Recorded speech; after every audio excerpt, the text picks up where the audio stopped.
السلام علیکم، میرا نام ڈاکٹر مختار ہے اور آج میں نے بات کرنی ہے الیکٹرک کرنٹ کے بارے میں. جن لوگوں کو بجلی سے کرنٹ لگتا ہے تو اس کے بارے میں بات کرنی ہے کہ اس کے لیے آپ فرسٹ ایڈ کون کون سے کام کر سکتے ہیں.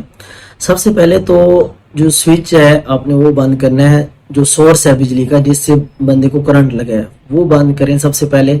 اگر کسی بندے کو کھمبے سے یا ڈائریکٹ بجلی کی تار سے اگر کرنٹ لگا ہے تو کوشش کریں اس بندے کو اس جگہ سے دور لے جائیں. اور دوسرے نمبر پہ اگر مریض بے ہوش ہو گیا ہے تو اس کو آپ نے ہلانا نہیں ہے، موبلائز نہیں کرنا ہے. کیونکہ اگر آپ اسے موبلائز کرتے ہیں تو کوئی انٹرنل انجری کی اگر ہوئی ہے اس کے اندر تو اس سے بلیڈنگ ہونے کا چانس ہو سکتا ہے. تو اسی لیے آپ نے بے ہوش مریض ہے اس کو نہیں ہلانا. اگر ایک مریض ہوش میں ہے تو بہت اچھی بات ہے، خود چل پھر سکتا ہے، تو آپ نے پھر دیکھنے کہ اس کو کہاں کہاں چوٹیں لگی ہیں.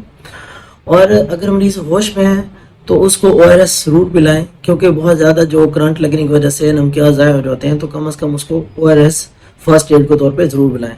اور ایک دفعہ جو ہے ایسے مریض کو ہسپتال کا وزٹ بھی ضرور کرائیں، اور اس مریض کو جو ہے وہ گرم رکھیں. اور یہ جو زمین کے اندر ہم مٹی کے اندر دبا دیتے ہیں مریض کو، یہ بالکل بھی نہ کریں، اس سے کچھ بھی نہیں ہوتا. اور اگر مریض بے ہوش ہے اور آپ اس کو مٹی کے اندر دبا رہے ہیں تو اس کے ڈیتھ ہونے کے چانسز بہت زیادہ ہو جاتے ہیں. اور کارڈیالوجسٹ کا وزٹ ہسپتال میں یہ بھی بہت زیادہ ضروری ہے، کیونکہ کرنٹ لگنے کی وجہ سے جو ہے ہارٹ کا جو ریدم ہے وہ ڈسٹرب ہو جاتا ہے. تو اس کو کارڈیالوجسٹ کا وزٹ بھی ضرور کرائیں. اور اگر وہ ٹھیک ہے یا کوئی بھی مسئلہ نہیں بھی ہے تو پھر بھی اس کو ہسپتال کا ایک وزٹ ضرور کرائیں الیکٹرک کرنٹ کے بعد. اللہ حافظ.